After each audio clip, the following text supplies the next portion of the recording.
नमस्कार दोस्तों, picture astrology के हिंदी चैनल में आपका स्वागत है। इस छोटे वीडियो में हम बात करेंगे मंत्र क्या होते हैं और मंत्र की शक्ति के पीछे क्या रहस्य होता है। और जैसा कि हम हमेशा करते हैं, हमारा पूरा ध्यान प्रैक्टिकल एस्पेक्ट की तरह रहेगा, ऐसी चीजें जो आप देने। तो सबसे पहले जानते हैं कि मंत्रों की परिभाषा क्या है। और अगर टेक्निकली बातें करें तो आपने काफी सुना होगा त्रायति इति मंत्र और काफी सारी संस्कृत की डेफिनेशन जो मंत्रों को परिभाषित करने के लिए यूज की जाती है, और उन सब में कोई गलत बात नहीं है। किंतु इस वीडियो में हम बात करने वाले हैं प्रैक्टिकल लाइफ में कैसे प्रभाव मंत्रों का देखें। इसलिए अगर एकदम सिंपल भाषा में बात करें तो मंत्र यानी कलेक्शन ऑफ साउंड, यानी कि कुछ खास तरह की ध्वनियों के समूह को हम मंत्र कह सकते हैं।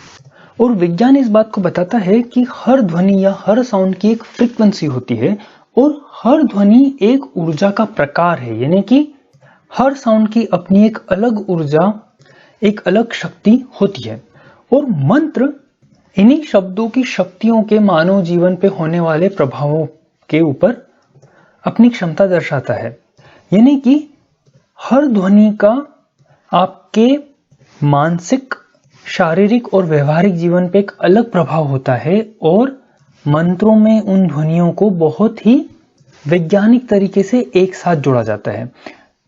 उदाहरण के तौर पे अगर आपको कहीं अग्नि प्रज्वलित करनी है, कहीं पे आग की उत्पत्ति करनी है, और आपने यज्ञ हवन में भी अग्नि को प्रज्वलित करते समय देखा होगा कि अग्नि को लाने का सबसे पुराना तरीका है दो चीजों का आपस में रगड़ना, आपस में घसीटना। खास करके सूखी लकड़ियों को जब आपस में तेजी से रगड़ा जाता है, जैसे कि आप इस पिक्चर में देख सकते हैं, तो अग्नि की उत्पत्ति होती है। आप अगर अपने हाथों को भी आपस में रगड़ेंगे तो इस घर्षण से ऊष्मा यानी कि एक गर्माहट आपके हाथों में पाई जाएगी, यानी कि तीव्र घर्षण से अग्नि की उत्पत्ति होती है।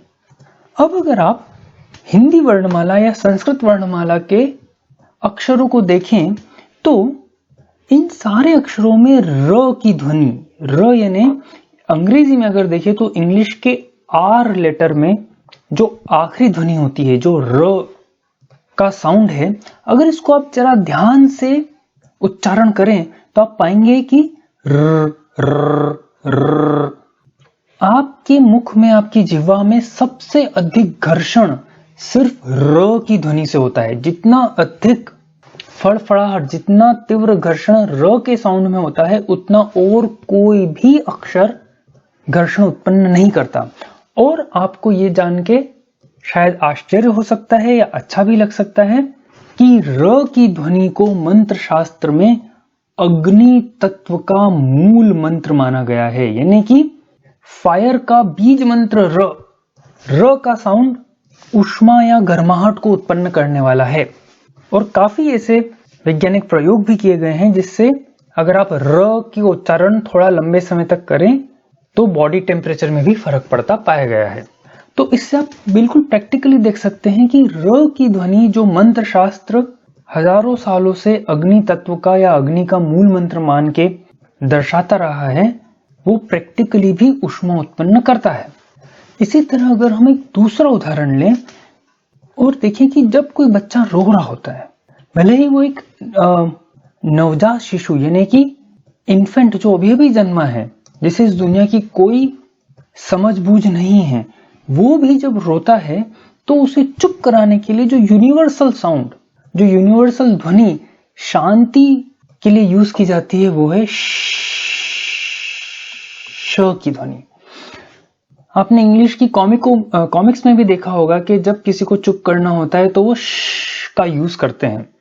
और आपको जान के अच्छा होगा कि श की ध्वनि शांति या साइलेंस का मूल ध्वनि मानी गई है।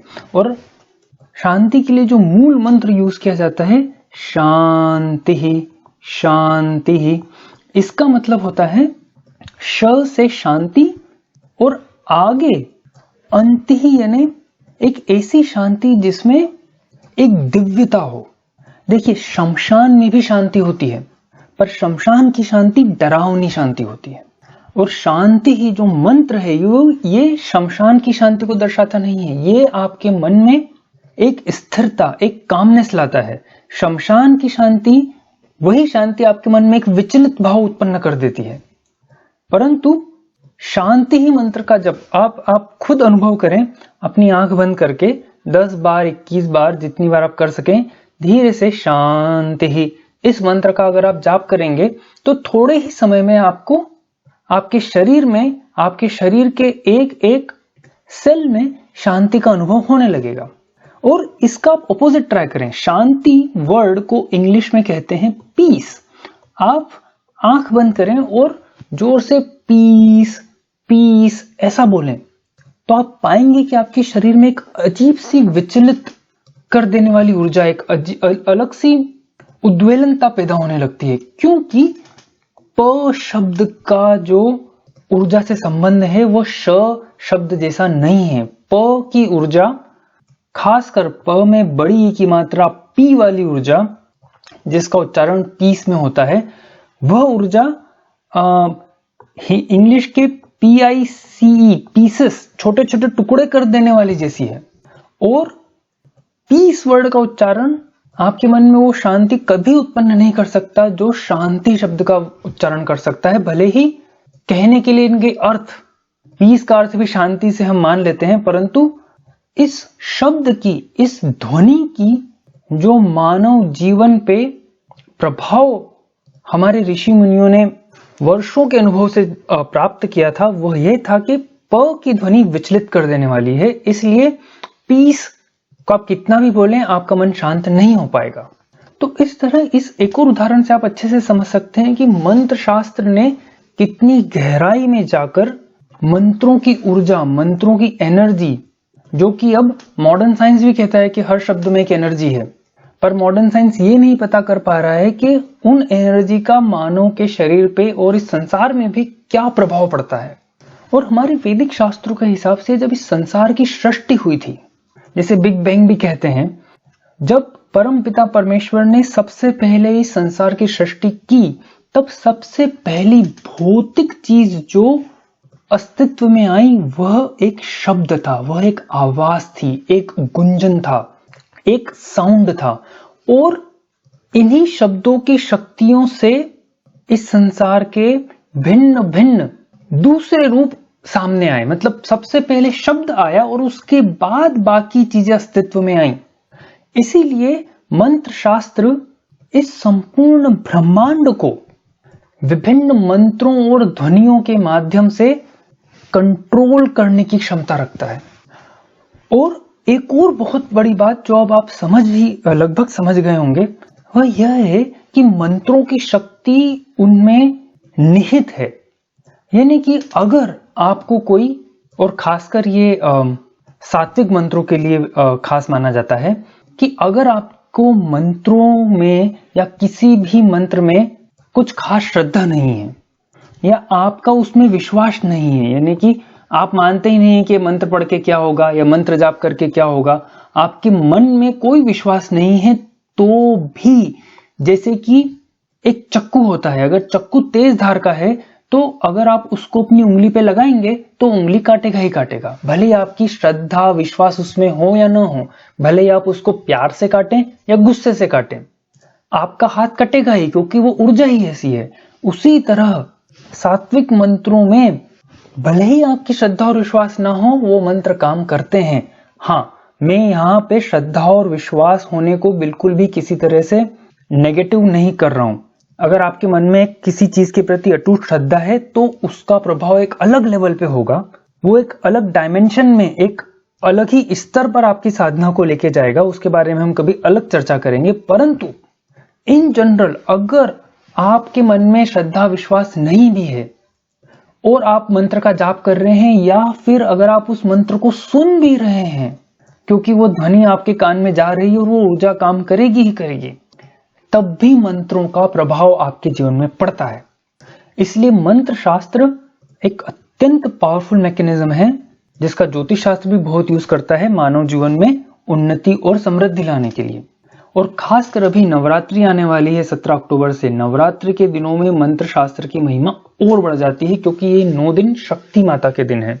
इसके बारे में भी हम और चर्चा करेंगे आगे। पर इन 9 दिनों में मेरा आपसे बहुत बहुत अनुरोध है कि कोई भी मंत्र, कैसा भी मंत्र, सिंपल से सिंपल मंत्र, अगर किसी गुरु ने दिया है तो बहुत अच्छा, नहीं तो बहुत सारे यूनिवर्सल सात्विक मंत्र हैं, जैसे कि श्री राम, कृष्ण, श्री दुर्गा माँ का नाम, नमः शिवाय, जो कोई भी बिना किसी दीक्षा या गुरु से प्राप्त किए भी कर सकता है। और उन मंत्रों से आप अपने जीवन में काफी बदलाव ला सकते हैं।